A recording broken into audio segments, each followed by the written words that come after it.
Hello കൂട്ടുകാരെ, സ്മിത മിസ്സിൻ്റെ ഈ കഥകളിലേക്ക് എല്ലാവർക്കും ഒത്തിരി ഒത്തിരി സ്വാഗതം. 33കാരിയായ ഗീത, അവരെക്കുറിച്ചാണ് ഞാൻ പറയുന്നത്. ചെറിയൊരു പട്ടണത്തിലാണ് ഗീതയുടെ വീട്. ഗീതയുടെ ഭർത്താവ് വിദേശത്താണ്. 2 മക്കളാണ് അവർക്ക്. മൂത്തവൻ സന്ദീപ്, ഇളയവൻ സിൻസി.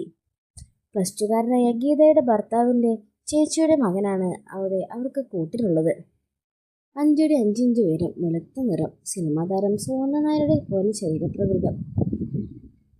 എല്ലാം കൊണ്ടും കാണാൻ നല്ലൊരു ചന്തമാണ്. പുറത്തു പോകുമ്പോൾ എപ്പോഴും സാരിയാണ് അവർ ഉടുക്കാറുള്ളത്. വീട്ടിൽ നൈറ്റിയും. അന്നൊരു ശനിയാഴ്ചയാണ്. വൈകുന്നേരം ഗ്രൗണ്ടിൽ കളി കഴിഞ്ഞിരിക്കുവാണ് അരുണും സുഹൃത്ത് രാജേഷും. രാജേഷ് നല്ലൊരു കോഴിയാണ്. ഒരുപാട് പെണ്ണുങ്ങളുമായി ഫോണിലൂടെ ബന്ധമുണ്ട്. അതൊക്കെ അരുണിന് അമ്മ പോലെ അറിയാം. ചിലരോടൊക്കെ അവൻ്റെ ഫോണിൽ നിന്ന് അരുൺ സംസാരിച്ചിട്ടുണ്ട്. ടൗണിലെ ഒരു മൊബൈൽ കടയിൽ നിന്നാണ് അവന് നമ്പർ കിട്ടുന്നത്. ചില നമ്പറുകൾ രാജേഷ് അരുണിനും കൊടുത്തിട്ടുമുണ്ട്. ഒരു ന്യൂ ആയിട്ട് ഇതിനെ കിട്ടിയിട്ടുണ്ട്. ഏതോ കാശുകാരൻ്റെ ഭാര്യയാണ്. രാജേഷ് അരുണിനോട് പറഞ്ഞു. എപ്പോഴും വിളിക്കുമോ? അരുൺ ചോദിച്ചു. തുടങ്ങിയിട്ട് ഒരാഴ്ചയേ ഉള്ളൂ. കിടന്ന് സംസാരമാണ്. രാത്രിയിലാണ് കോൾ. പകൽ വിളിക്കാറില്ലേ? ഉണ്ട്, ചിലപ്പോഴൊക്കെ. ഇപ്പോൾ ചെയ്തു നോക്കാം, രാജേഷ് പറഞ്ഞു. എന്നിട്ട് അവൻ ഫോൺ എടുത്തു വിളിച്ചു. മറുതലയ്ക്കൽ കോൾ എടുത്തു. അവൻ ലൗഡ് സ്പീക്കർ ആക്കി. ഹലോ പ്രിയ, തിരക്കാണോ? ഇല്ല, പക്ഷെ പിള്ളേർ വന്നാൽ ഫോൺ വയ്ക്കും കേട്ടോ. അത് സാരമില്ല, കുറച്ച് സംസാരിക്കാം. നീ എവിടെ ഉള്ളത്? ഞാൻ ടെറസിലിരിക്കുക, രാജേഷ് പറഞ്ഞു. ഇന്ന് ജോലിക്ക് പോയില്ലേ? ഇല്ല, ലീവാണ്. ഉറക്കം തെളിയാൻ വൈകി, രാജേഷ് പറഞ്ഞു. താൻ ജോലി ചെയ്യുകയാണെന്ന് രാജേഷ് അവളോട് പറഞ്ഞു. നേരം പുലരും വരെ ഫോൺ സംസാരിച്ചാൽ പിന്നെ എങ്ങനെ ഉറങ്ങും? അത് പറഞ്ഞവൾ ചിരിച്ചു. അതിനയാൾ ഉറക്കിയിട്ട് വേണ്ടേ? കുറ്റം എനിക്കായോ? എങ്ങനെയുണ്ടായിരുന്നു ഇന്നലെ? ഭയങ്കര ത്രില്ലായിരുന്നു. ഇതിന് അത്ര സുഖമുണ്ടായിരുന്നു. നേരിട്ടുള്ളതിനേക്കാൾ സുഖമായിരുന്നു. ഇഷ്ടമായി അതൊക്കെ ഒരുപാട്. ആദ്യമായിട്ടാണ് ഇങ്ങനെ ഒരാളോട് സംസാരിക്കുന്നത്. ഇങ്ങനെയൊക്കെ ഇനി എന്നും ചെയ്യാലോ, രാജേഷ് പറഞ്ഞു. അവൾ ചിരിച്ചു. മോള് വരുന്നു, രാത്രി വിളിക്കാം. അവൾ ഫോൺ കട്ട് ചെയ്തു. നിന്നെ സമ്മതിച്ചിരിക്കുന്നു. എങ്ങനെ സാധിക്കുന്നു ഇതൊക്കെ? അരുൺ ചോദിച്ചു.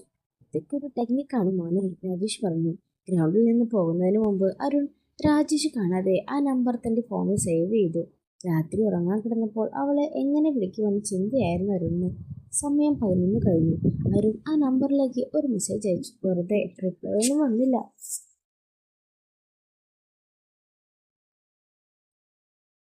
കുറച്ചു കഴിഞ്ഞപ്പോൾ അവൻ ആ ഫോണിലേക്ക് വിളിച്ചു. ബിസി ആയിരുന്നു. അവനുമായി സംസാരിക്കുകയായിരിക്കുമെന്ന് അരുണിന് മനസ്സിലായി. അവൻ 2-3 പ്രാവശ്യം കൂടി വിളിച്ചു. കുറച്ചു കഴിഞ്ഞപ്പോൾ ഇങ്ങോട്ടൊരു മിസ് കോൾ വന്നു. അവൻ അതിലേക്ക് തിരിച്ചു വിളിച്ചു. ഹലോ, ആരാ? മറുതലക്കിൽ നിന്ന് പതിവ് സ്വരത്തിൽ ചോദിച്ചു. ഹലോ, രാജേച്ചിയാണോ? അവൻ ചോദിച്ചു. അല്ല എന്നും പറഞ്ഞ് കോൾ കട്ടായി. അവൻ വീണ്ടും വിളിച്ചു. ഫോൺ എടുത്തു. ഹലോ, എന്താ വേണ്ടേ? സോറി ചേച്ചി, ഞാൻ നമ്പർ കറക്കി വിളിച്ചതാ, അവൻ പറഞ്ഞു. എന്താ വേണ്ടേ? പരിസരത്തിലാണ് സംസാരം. എന്നോട് സംസാരിക്കാമോ? സംസാരിക്കുകയല്ലേ. എന്താ ചേച്ചിയുടെ പേര്? സുമ, മറുപടി വന്നു. ആള് നല്ല കളിക്കാരിയാണെന്ന് ആരും മനസ്സിലായി. നിന്റെ പേരെന്താ? കിച്ചു, അവൻ പറഞ്ഞു. എന്തിനാ വിളിച്ചേ? ചുമ്മാ സംസാരിക്കാൻ. അവർ പരിചയപ്പെട്ടു. എനിക്ക് ഉറക്കം വരുന്നു കിച്ചു, അവൾ പറഞ്ഞു. ഞാൻ ഉറക്കി തരണോ? ഉറക്കി തരാനോ? ഉറക്കം കളയാനോ? ഉറക്കം കളയണോ? അവൻ ചോദിച്ചു. നീ കൊള്ളാലോടെ ചക്ക. ചേച്ചി എന്താ ഇട്ടിരിക്കുന്നത്? നൈറ്റി.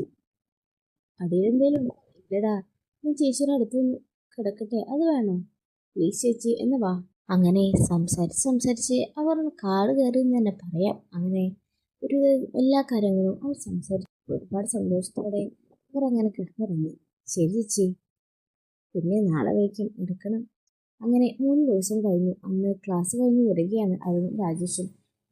അവളെ ഇപ്പോൾ വിളിച്ചിട്ട് മൈൻഡില്ല, ബിസി. വേറെ ആരോ ഉണ്ടെന്ന് തോന്നുന്നു, രാജേഷ് പറഞ്ഞു.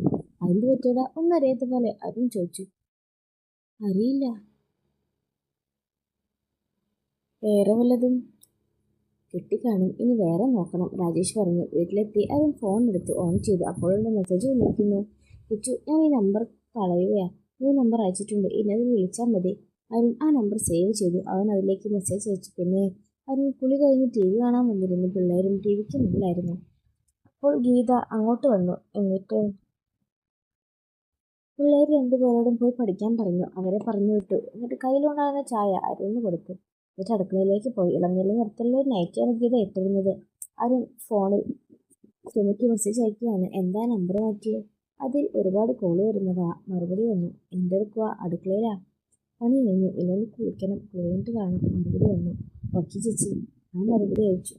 അരുണെ 3 വിസിലടിച്ചാൽ ഗ്യാസ് ഓഫ് ചെയ്യണേ. ഞാൻ കുളിക്കാൻ കയറിയ. അരുണിന് എന്തോ ഒരു അപകടം മണത്തു. അവൻ മെല്ലെ അടുക്കളയിലേക്ക് ചെന്നു. ഗീത കുളിക്കാൻ കയറിയിരുന്നു. അവൻ അവളുടെ ഫോൺ നോക്കി. ഫ്രിഡ്ജിന്റെ മുകളിൽ വെച്ചിട്ടുണ്ട്. 2 സിം ഇടാവുന്ന ഫോണാണ് ഗീതയുടേത്. അവൻ ഫോൺ എടുത്ത് മെസ്സേജ് എടുത്ത് നോക്കിയപ്പോൾ അവൻ ഞെട്ടിപ്പോയി. ഞായറാഴ്ച മെസ്സേജുകൾ അവരുടെ ശരീരം വിറയ്ക്കുന്നത് പോലെ തോന്നി. അവൻ ഫോൺ അവിടെ വെച്ചു. എന്നിട്ട് അവൻ തന്റെ ഫോണിൽ നിന്ന് ഒരു മെസ്സേജ് അയച്ചു. അവൻ വൈബ്രേഷനിലായിരുന്നു. അരുൺ ഹാളിൽ വന്നിരുന്നു. കുളി കഴിഞ്ഞ് വന്ന് ഗീത അടുക്കളയിൽ വന്നു. അവൾ ഫോണിലേക്ക് നോക്കി. കൊച്ചിന് മെസ്സേജ് നോക്കി. കുളി കഴിഞ്ഞു. അതായിരുന്നു മെസ്സേജ്. കഴിഞ്ഞു. അവൾ മെസ്സേജ് അയച്ചു. അരുൺ അത് വായിച്ചു. ഇതുവരെ അവന് അമ്മായിയെക്കുറിച്ച് അങ്ങനെയുള്ള ഒരു ചിന്തയും ഉണ്ടായിരുന്നില്ല.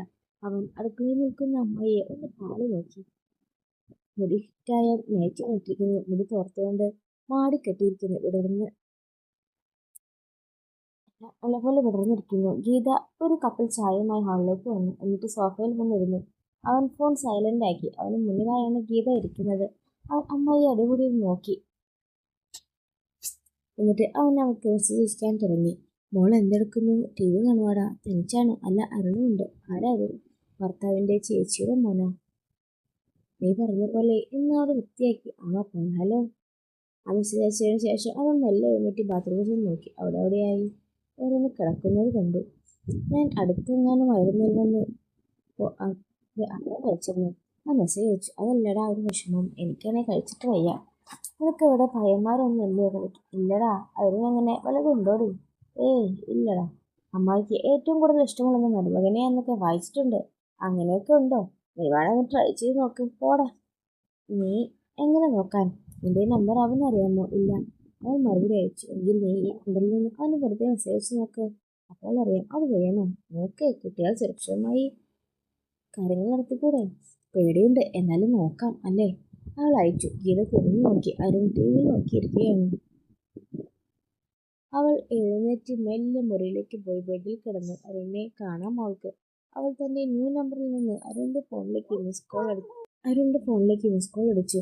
അമ്മായി വലയിൽ വീണെന്ന് അരുണ് മനസ്സിലായി. പറ്റുമെങ്കിൽ ഇന്ന് തന്നെ കാര്യങ്ങൾ നടത്തണം എന്നായിരുന്നു അവന്റെ ഉള്ളിൽ.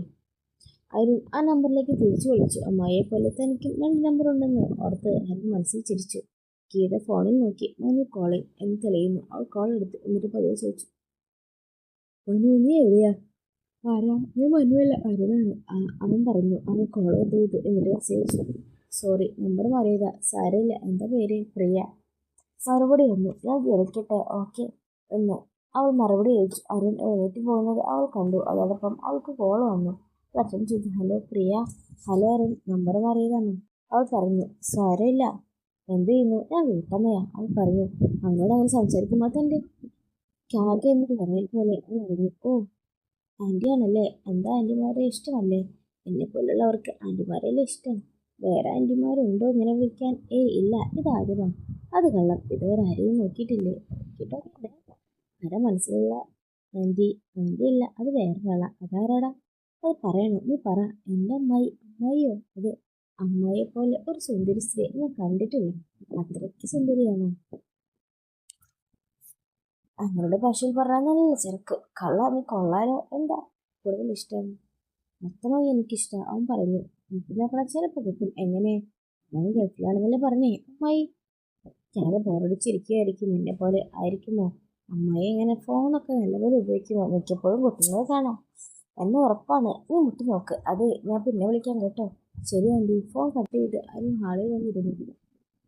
ഗീത കിച്ചൻ നമ്പറിലേക്ക് മെസ്സേജ് ഇടാ. അങ്ങനെയൊന്നിൽ ആഗ്രഹമുണ്ട്. എനിക്ക് ഇഷ്ടപ്പെട്ടില്ലേ? ഇന്ന് തന്നെ നോക്ക്. പിന്നെ അവനെ കിട്ടിയാൽ എന്നെ മറക്കല്ലേ? ഇല്ലടാ. ഇന്ന് ഓൾ ദി ബെസ്റ്റ്. ഞാൻ രാത്രി വിളിക്കാം. സമയം രാത്രി 9 ഞാൻ ഭക്ഷണം എടുക്കട്ടെ. വിശപ്പില്ല അമ്മായി. കുറച്ച് കഴിയട്ടെ. എന്നാ പിള്ളേർക്ക് കൊടുക്കട്ടെ. ഗീത പിള്ളേർക്ക് ഭക്ഷണം കൊടുത്തു. അവരെ റൂമിൽ കൊണ്ടുപോയി കിടത്തി. അവൾ സോഫയിൽ വന്നിരുന്നു. അരുൺ അവളെ തന്നെ നോക്കുമായിരുന്നു. എന്താണ് അങ്ങനെ നോക്കുന്നത്? അമ്മയ്ക്ക് ഇതര നൈറ്റ് മാത്രമേ ഉള്ളൂ. അതെന്താടാ? അല്ല, എല്ലാം 15 മോഡൽ. ഓ അങ്ങനെ. എൻ്റെ അമ്മ വരുമ്പോൾ കൊണ്ടുവന്നുണ്ട്. അമ്മ ഉള്ളപ്പോൾ ഇടാറുണ്ട്. സൂപ്പറാണോ? അത് പകലൊന്നും ഇടാറില്ല. അതെന്താ? ഇടാൻ പറ്റില്ല. അത് തന്നെ. അതും പറഞ്ഞാൽ ചിരിച്ചു. ഇടയ്ക്ക് അതൊക്കെ ഇട്ടൂടെ? പോടാ. പിള്ളേരൊന്നും നിൽക്കുമ്പോൾ അതിട്ട് നിൽക്കാൻ പറ്റില്ല. പിള്ളേർ ഉറങ്ങിയില്ല ഇപ്പോൾ. ഞാൻ ഉദ്ദേശിച്ച നിന്നെയും ഉൾപ്പെടുത്തിയ. ഓ, അവൻ നിരാശയോടെ പറഞ്ഞു. നീ വാ ഭക്ഷണം കഴിക്കാം. അത് പറഞ്ഞ് ഗീത എഴുന്നേറ്റ് അടുക്കളയിൽ പോയി ഭക്ഷണമൊക്കെ കഴിഞ്ഞ് അവൻ ഫോണും എടുത്ത് റൂമിലേക്ക് പോയി. അവൻ അവളുടെ ഫോണിലേക്ക് മെസ്സേജ് അയക്കുകയാണ്. അപ്പോഴാണ് ഡോറിനെ പുറത്ത് ഗീതയിൽ ഇടപെട്ട് "എടാ നീ ഇറങ്ങിയോ? എന്താ അമ്മായി? ഈ വാതിൽ തുറന്നേ." അരുൺ എഴുന്നേറ്റ് വാതിൽ തുറന്നു. അവൾ അകത്തേക്ക് കടന്നു. ടൈറ്റായ ഒരു ഗൗൺ കാണുന്നതുകൊണ്ട് നോക്കാൻ അവൻ ശ്രദ്ധിച്ചത്. ഈ വേഷത്തിൽ എന്നെ കാണാൻ നീ നിരാശപ്പെടേണ്ട, അതും പറഞ്ഞവൾ തിരിഞ്ഞു നിന്നു. അരുൺ വാ പിളർന്നു നിന്ന് പോയി. കണ്ടില്ലേ, ഇനി ഞാൻ പോട്ടെ. ഗീത വാതിലിനടുത്ത് നിന്നു. അരുൺ ഡോറടച്ചു. എന്താടാ? അവനൊന്നും പറയാതെ കുറച്ചുനേരം അങ്ങനെ നിന്നു. അമ്മായിക്ക് ഒരുപാട് ആഗ്രഹങ്ങളുണ്ട് എന്ന് എനിക്കറിയാം. അതെല്ലാം ഞാൻ തീർത്തരാൻ പോവാണ്. അരുൺ അവളുടെ വാക്കുകൾ പുറത്തു വന്നില്ല. ഇപ്പോൾ ഒന്നും പറയണ്ട. സത്യമായിട്ടും ആന്റിയുടെ ആഗ്രഹങ്ങളെല്ലാം ഞാൻ സാധിച്ചു തരും. അപ്പോഴേക്കും നല്ല ഇടികുട്ടി മഴ പെയ്യാൻ തുടങ്ങി. പിന്നൊന്നും പറയണ്ടല്ലോ, എല്ലാ കാര്യങ്ങളും അവൻ കണ്ടറിഞ്ഞ് തന്നെ ചെയ്തു. ഇങ്ങനെയൊക്കെ ഞാൻ ഒരുപാട് ആഗ്രഹിച്ചതാ, പക്ഷെ ഒന്നും സാധിച്ചിട്ടില്ല. മോളുടെ എല്ലാ ആഗ്രഹവും പറഞ്ഞു ഞാൻ സാധിച്ചു തരാം. നമുക്ക് ബാൽക്കണിയിൽ പോയിരുന്നാലോ? എനിക്ക് മഴ ആസ്വദിക്കണം. എങ്കിൽ വാ, എഴുന്നേൽക്ക്, അവൻ പറഞ്ഞു. രണ്ടുപേരും എഴുന്നേറ്റ് വാതിൽ തുറന്ന് ലൈറ്റ് ഓഫ് ചെയ്ത് രണ്ടുപേരും ബാൽക്കണിയിലേക്ക് നടന്നു. പിന്നീട് അങ്ങോട്ട് ആഘോഷങ്ങളുടെ രാവും പകലുമായിരുന്നു അവരുടെ ജീവിതത്തിൽ. ഭർത്താവുമായിട്ട് നൽകാത്ത സന്തോഷങ്ങളും സുഖങ്ങളുമെല്ലാം അവനായിട്ട് അവർക്ക് നൽകി. അതുകൊണ്ട് അവർ ഒത്തിരി സന്തോഷിച്ചാണ് പിന്നീട് അങ്ങോട്ട് ജീവിച്ചത്. അപ്പോൾ ഇന്നത്തെ നമ്മുടെ ഈ മോട്ടിവേഷണൽ സ്റ്റോറി നിങ്ങൾക്ക് എല്ലാവർക്കും ഒത്തിരി ഇഷ്ടപ്പെടുമെന്ന് കരുതുന്നു. ഇഷ്ടപ്പെടുകയാണെങ്കിൽ ലൈക്ക് ചെയ്യാനും ഷെയർ ചെയ്യാനും സബ്സ്ക്രൈബ് ചെയ്യാനും നിങ്ങൾ മറന്നു പോകരുത്. ഇതിൻ്റെ നല്ല കഥകളുമായി മുന്നിലേക്ക് ഇനി വരുന്നതായിരിക്കും. അതുവരേക്കും ബൈ ബൈ ഫ്രണ്ട്സ്.